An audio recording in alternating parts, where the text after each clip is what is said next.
د پښتو ډرامو مشهور اداکار جهانگیر عادل چې د ماکو په نوم مشهور هم سترګې پټې کړې او پرون مړ شو. که غواړئ چې د مرګ په باره کې په ټوله قصه پوه شئ چې ولې او څنګه مړ شو، دا ویډیو خامخا تر اخره وګورئ.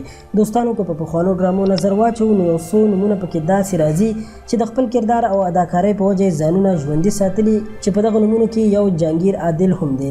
جهانگیر عادل چې کلونه یې د پښتو په ټي وي او سی ډي ډرامو کې کار کړی دی او خلک یې په خپله ښایسته اداکارۍ خندولي او ژړولي دي.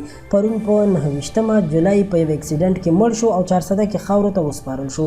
د جهانگیر عادل باره کې رپورټس وایي چې هغه یو ښه انسان و، عاجز و او هر وخت به خلکو سره په موسکا ملاوېدو.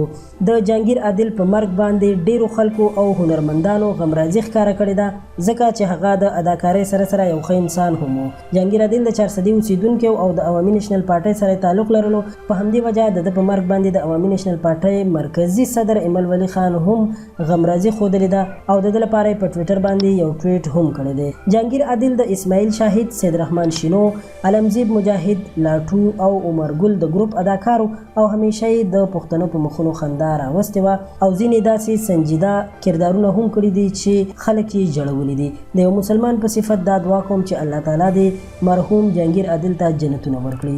امین ثم امین. دوستانو پښتو پوسټ چینل در سره خامخا سبسکرایب کړئ. ډیره مننه.